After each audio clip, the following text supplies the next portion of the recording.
Hey guys, what's up? So, today I'm out in the Pilansberg at one of my favorite lookout points to be exact, the Lenong lookout point. Lenong means vulture in, I think, Tswana. Um, and it's called this because, it's one of the highest points in the Pilansberg. So, I've spent the morning exploring the park. It was a bit of a cold and rainy start to the day, so we haven't seen much. But I decided to stop and give you what I think are the five or six essentials that you need when you're out on safari or on just a game drive.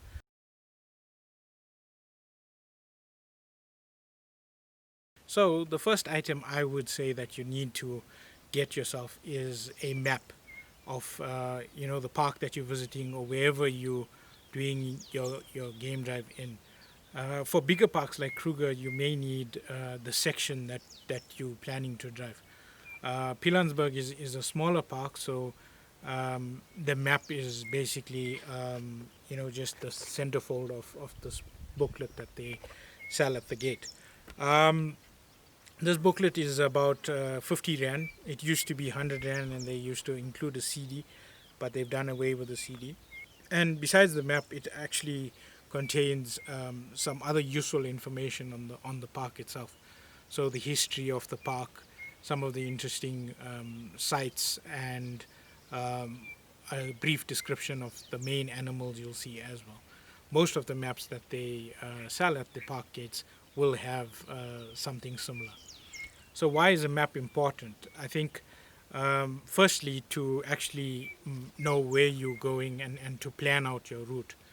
But also the map will give you key information such as where the bathroom points are, where the lookout points like this one are, which roads are tar roads and which roads are dirt roads. So if you're driving a sedan, you can plan on which roads to avoid almost.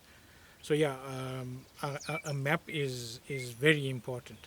The other thing I'd say you would need to do, or is very important to do, is also check the map, the sightings map, and the sighting board before you enter, so you can see where the animals are and adjust your journey accordingly.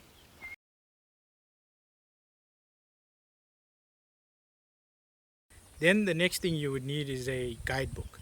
If you're a keen birder like me, you'd need a bird guide book. But if you're looking for the larger animals, the mammals in the park, you can get a mammals book. If you're into trees or grasses, then you get a guidebook for that.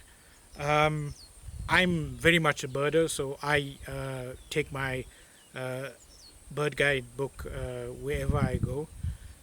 I've just gone past 308 South African birds myself. I've been keeping a list since 2016, or that's when I started or restarted my list. And since then, I've seen 308 Southern African birds. This is a Sasol Birds of Southern Africa. This is the fourth edition. In August this year, they just released the fifth edition, which I will probably get. And then I'll keep this book in my car all the time because often I forget this book at home and then, I need to look up a bird or there's a bird I've seen before and, I may be thinking it's a variation of that bird. So it's all often good to, keep this handy at all times so that you can look up any birds you may see. Coming up to the lookout point this morning, I saw a pair of bee eaters, and I had to verify whether they were European bee eaters or blue cheeked bee eaters because they were a bit far away, and those two birds look very much the same. So, yeah, it's always good to keep this handy.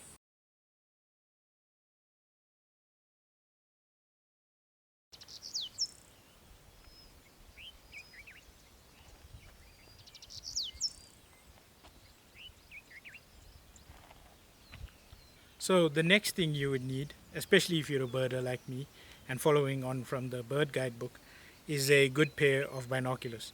So when you're looking at binoculars, you'll see that they generally have two numbers that describe them, either 8 by 42 or 10 by 42 or 12 by 50.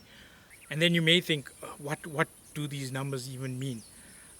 So basically, the first number, the 8 or the 10 or the 12, will tell you the magnification of the binoculars that you're getting. And then the second number, the 38, 42, 50, will tell you the size of the objective lens. So why magnification is important is because if you're a keen birder, you want something with at least 10 times magnification so that you can actually make out distinguishing features of the birds. And if, for instance, you are at a lookout point like this, the larger magnification will help spot animals down in the valley below as well. The second number, or the size of the objective lens, is important because the bigger the front lens element, the more light your set of binoculars will let in. So a 50 mil objective lens will let in more light, and therefore will be of better quality than, for instance, a 28 mil or a 30 mil objective lens. So a good pair of binoculars are highly recommended. Generally, you will find that guys who make camera lenses, so the Nikons, this one is a Pentax, Canons of the world, will also then make very good optics for binoculars. And it may seem old school, carrying a set of these around, but when you on a quiet day like I'm having today, you're not going to see all the animals up close. So sometimes it's good to have that pair of binoculars so that you can actually spot animals that are way off on the distance, and then it makes the day almost more fulfilling. You can still say you've seen lions or a cheetah, even though it may be through the binoculars. You have seen them.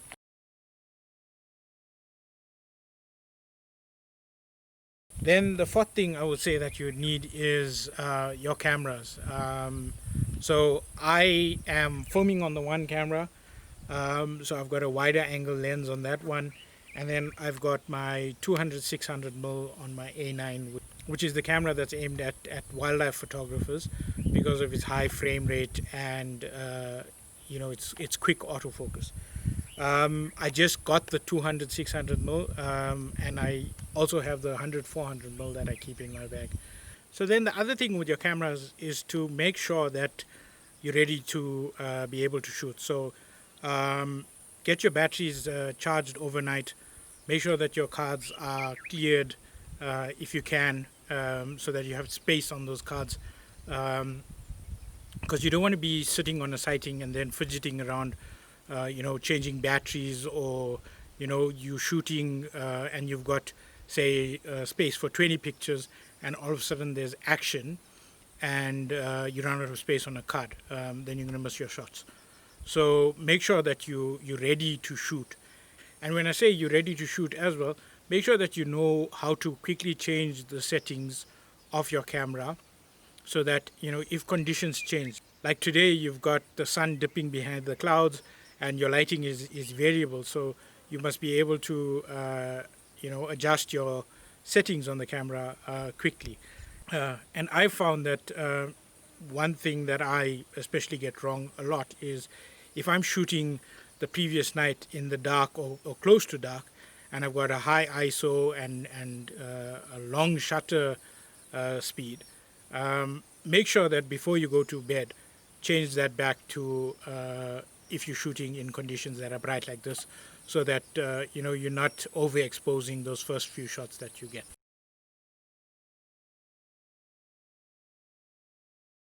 Then I think speaking of changing conditions, the next thing you need to make sure is that you dress properly for your game drive. This morning started off cold and rainy, so I had a jacket on. And then as we've progressed through the day, it's become, almost 30 degrees now. So it's hot, sticky. So you want clothes that are, breathable, neutral. So, black clothes will attract heat, and sometimes white clothes is not enough to protect you. So neutral colors are advised. Because also sometimes at a sighting you don't want to be too brightly attired as well. So reds and yellows that may then, catch the eye of a passing animal such as an elephant or something like that.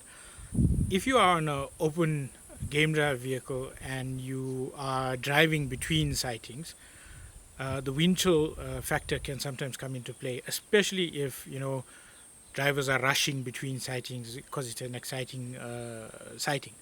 So you want to keep your jacket or windbreaker at hand at all times. And then you can get variable conditions. It can start raining suddenly, or it can become extremely hot very suddenly as well. What I would suggest is, if you are in a vehicle that's not your own, is to perhaps take a backpack along, and then you can keep your jacket in there.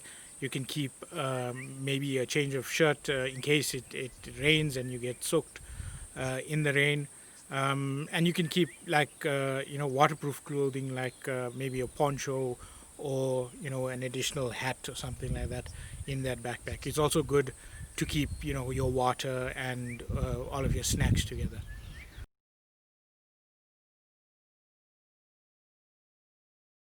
Speaking of which, then I think the next thing when you're going on safari is always good to have munchies, or padkos as we call it here in South Africa.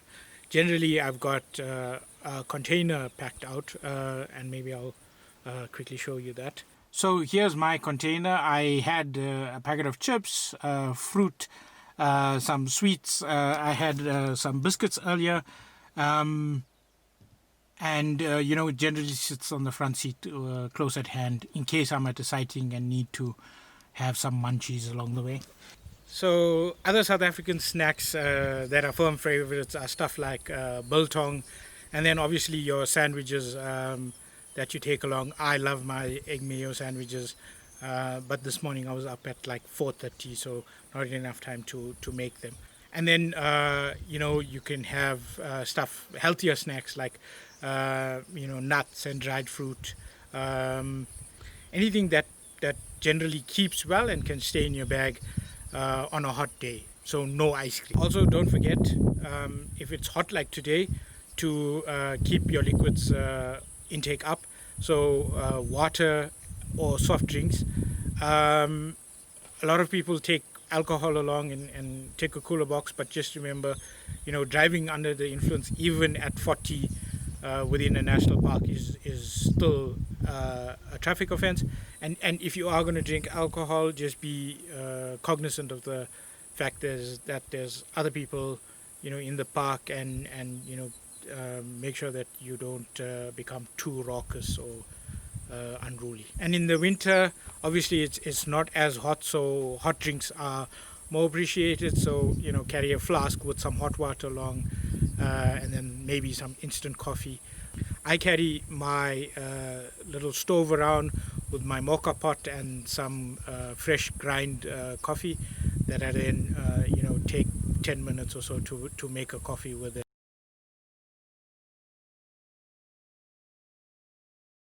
So then, just a quick recap of the few things I've mentioned that I think are essential. The map of your park, so that you know where you're going and you can plan your route effectively, with stops and bathroom breaks, etc. Then your guidebooks, whether you're a birder like me or into mammals or trees, just take your guidebook along because you're going to be seeing a lot of stuff, and you want a reference material. Binoculars, whether you're birding or looking out for larger animals, they always come in handy. Shop for a good pair, and then make sure that you can use them and they're good for you, and keep them at hand whenever you're driving around. For me, it's the cameras. Some people obviously are just there for the bush experience and don't take cameras along, and kudos to them. And making sure that you know how to use a camera and the camera is ready to use. And then your attire, in case the weather is changing, and you get warm or cold, so dress in your layers, and make sure that comfortable at all times. You don't want to be uncomfortable on a game drive. And then lastly, your snacks, your munchies or padkos, as it may be. So if you do get hungry or you're sitting on a sighting, you have something to quickly snack on.